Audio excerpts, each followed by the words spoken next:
2026 বিশ্বকাপ সামনে যে পরিকল্পনা সাজাচ্ছে ব্রাজিল কোচ, 2026 বিশ্বকাপ শুরু হতে এখন এক বছরও বাকি নেই।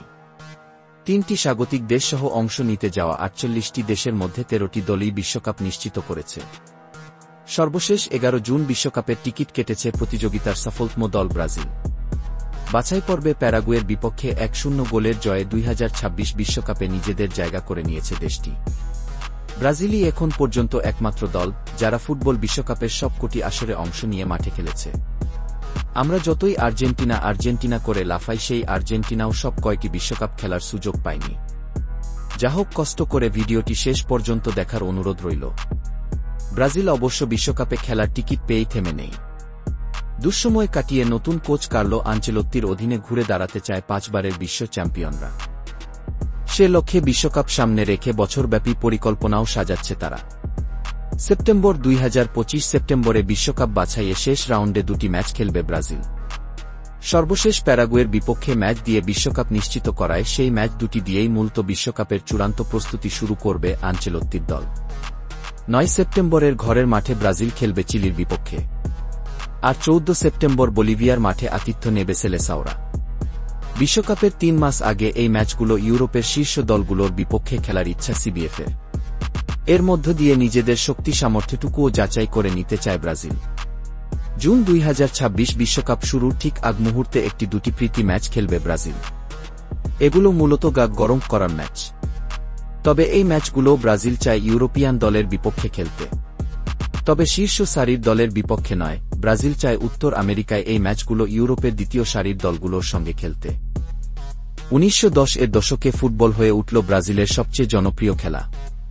এমনকি রিওতে নাকি সে সময় দক্ষিণ আমেরিকার যেকোনো দেশের চেয়ে সবচেয়ে বেশি ফুটবল মাঠ ছিল।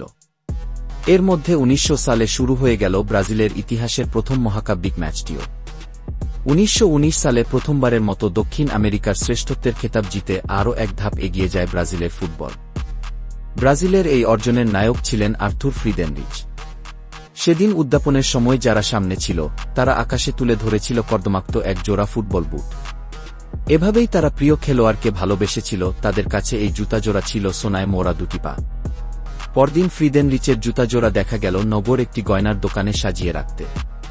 ব্রাজিলের ফুটবলের অগ্রসরের ধারা অবশ্য কখনোই সরলরেখিক ছিল না। 1921 সালে ব্রাজিলের প্রেসিডেন্ট এপিতাসিও পেসোয়া হুলিয়া জারি করেছিল এই বলে যে ঐতিহ্য অক্ষুণ্ণ রাখতে ব্রাজিল দলে কোনো বাদামি বর্ণের খেলোয়াড় থাকতে পারবে না। যে কারণে ফ্রিদেনরিচ সেবার কোপায় খেলতে পারল না। যদিও এই কালো আইন বেশি দিন বলবৎ থাকল না।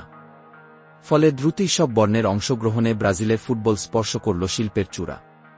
যে ধারা থেকেই একে একে বেরিয়ে আসেন দোমিঙ্গোস দা গিয়া, লেওনিদাস, জিজিনিও, গ্যারিঞ্চা, পেলে, DD, Socrates, Romario, Ronaldo Nazario এবং রোনালদিনিও এবং নেইমার। বিভিন্ন সময়ে ব্রাজিলিয়ান ফুটবল ঐতিহ্যের করিডোর ধরে বেরিয়ে আসা এই মানুষগুলোর মধ্যে দুটি বিষয়ে পুরোপুরি মিলে যায়। এরা সবাই বর্ণসংকর এবং প্রত্যেকের উত্থান দারিদ্র্য থেকে। এরা উঠে আসতে পেরেছেন কারণ ফুটবল কিনতে খুব বেশি টাকা লাগে না এবং খেলার জন্য মাঠ হিসেবে বাড়ির পাশের উঠান কিংবা গলিগুলোই যথেষ্ট। তাদের উঠে আসার পেছনে আরও একটি বড় সত্য লুকিয়ে আছে। তারা সবকিছুর মধ্যে ফুটবল নামক খেলাটিকে ভালোবাসতে পেরেছিল। এর মধ্যে ব্রাজিলের খেলা যতই বৈশ্বিকভাবে ছড়িয়ে পড়তে শুরু করল, ততই একটা বিষয় স্পষ্ট হতে থাকল, ব্রাজিলিয়ানরা ফুটবল খেলে অন্যদের চেয়ে একেবারে আলাদাভাবে। এটা সত্যি যে প্রথম 2টি বিশ্বকাপে ব্রাজিল তেমন ভালো করতে পারেনি, কিন্তু বল পায়ে তারা কি করতে পারে তা মানুষের মুখে মুখে তখন ছড়িয়ে পড়েছে। বিশেষ করে ড্রিবলগুলো এতটাই নান্দনিক যে ব্রাজিলিয়ান কোনো ফুটবলার যখন গোটা শরীরটাকে নাচিয়ে বল নিয়ে প্রতিপক্ষ খেলোয়াড়কে কাটার দর্শকেরা তখন বিস্ময়ে হতভম্ব হয়ে যেতেন। ঐতিহাসিকেরা অবশ্য এর অন্য ব্যাখ্যাও নিয়ে এসেছেন। নান্দনিকতা ও শিল্প যখন ব্রাজিলিয়ানদের মধ্যে ফুটবলকে ভিন্ন এক উচ্চতায় নিয়ে গেল, তখনই মারাকানায় বোমার মতো বিস্ফোরিত হল মারাকানা জোর, অর্থাৎ 1950 সালের বিশ্বকাপ ফাইনাল। ব্রাজিলে আয়োজিত সে বিশ্বকাপে স্বাগতিকেরা ছিল হট ফেভারিট।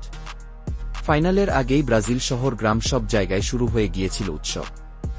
ফাইনাল ব্রাজিল জিতবে, এ ছিল সূর্য পূর্ব দিকে ওঠার মতোই ধ্রুবসত্য এক ঘটনা। ফাইনালের আগে ব্রাজিলের খেলোয়াড়দের যে ঘড়ি উপহার দেওয়া হয়েছিল, তার পেছনে লেখা ছিল বিশ্ব চ্যাম্পিয়নদের জন্য। পরদিন সকালের পত্রিকাও ব্রাজিলের বিজয়ের খবর দিয়ে ছাপা হয়ে গিয়েছিল। এরপর ব্রাজিলের খেলা এমনই বিধ্বংসী ও দৃষ্টিনন্দন ছিল যে লন্ডনের ওয়ার্ল্ড স্পোর্ট পত্রিকা লিখেছিল, চোখ পরিষ্কার করে বুঝতে হচ্ছিল খেলাটা কি আসলেই এই পৃথিবীতে হচ্ছে।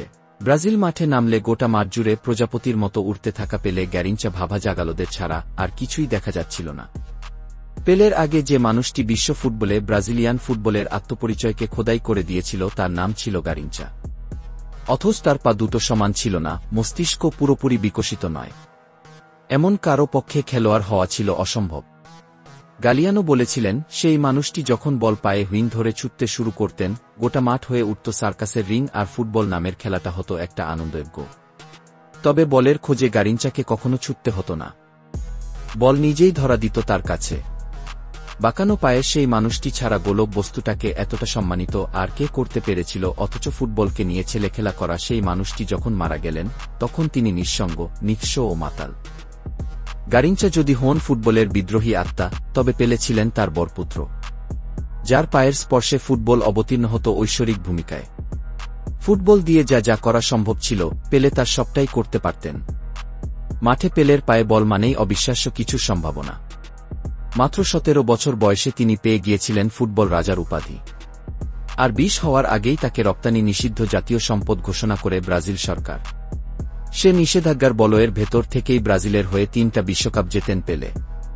ফুটবলকে যদি 2টি পর্বে ভাগ করা হয়, তবে একটি হবে পেলের আবির্ভাবের আগে এবং আরেকটি পরে।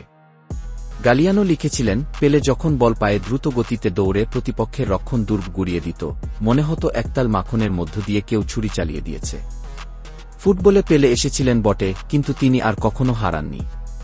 ফুটবলের সঙ্গে জড়িয়ে পেলে এখন চিরন্তন। তিনি নিজে অবশ্য বলেছিলেন, যা কিছু তার প্রাপ্তি, সেজন্য তিনি ফুটবলের কাছে ঋণী। কিন্তু উল্টোটাও মিথ্যা নয়, ফুটবলও পেলের কাছে সমানভাবে ঋণী। এর মধ্যে পেলের হাত ধরেই 3টি বিশ্বকাপ জিতে ব্রাজিলের ফুটবলও নিশ্চিত করে ফেলেছে অমরত্ব। পেলের বিদায়েও ডুবে যায়নি ব্রাজিলের ফুটবল সূর্য। জিকো, ফ্যালকাও, সক্রেটিসরা বিশ্বকাপ জিততে না পারলেও ব্রাজিলের ফুটবলের সুন্দর ফুটবল তথা যোগবনিতকে বাঁচিয়ে রেখেছিলেন। এরপরও অবশ্য 20 বছর বিশ্বকাপ শিরোপার দেখা পায়নি ব্রাজিলীয়রা। 1994 সালে রোমারিওর নামের আরেক জাদুকরের হাত ধরে আসলো ব্রাজিলের 4র্থ বিশ্বকাপ শিরোপা। বিশ্বকাপ জিতে রোমারিও পর্দার আড়ালে যাওয়ার আগেই চলে আসেন রোনালদো নাজারিও। সেরা সময়ে রোনালদোকে থামানোর ক্ষমতা পৃথিবীর কোনো রক্ষণভাগেরই ছিল না। প্রতিপক্ষের রক্ষণ দুর্গ তাক করে ছুটতে থাকা রোনালদোর ছিলেন বুলেটের চেয়ে গতিময় ও তীব্র। ফেনোমেনন রোনালদো যখন বল নিয়ে ছুটতে শুরু করতেন, ভয়ে প্রতিপক্ষের ডিফেন্ডারদের পা কাঁপতে শুরু করত। এমনকি তাদের কি করা উচিত তাও তারা ভুলে যেতেন। তবে অপয়া চোট কালো জাদুর মতো সারাক্ষণ রোনালদোর পেছনে লেগেছিল, যার ভোগে গেছে রোনালদোর সেরা সময়ের অনেকটাই। তবে আধা ফিট রোনালদোই ব্রাজিলকে 5ম বিশ্বকাপ শিরোপা এনে দেওয়ার জন্য যথেষ্ট ছিলেন। যার জাদুসঙ্গী ছিলেন একজন রোনালদিনিও, যার পায়ে বল হয়ে উঠত ছোট্ট শিশু। রোনালদিনিও ছিলেন এমন একজন যিনি বলকে নিয়ে যা করতে চেয়েছেন তাই করেছেন। তবে উদ্দাম জীবন ভোগে নিয়েছে এই অলস জাদুকরের ফুটবল প্রতিভার অনেকটাই।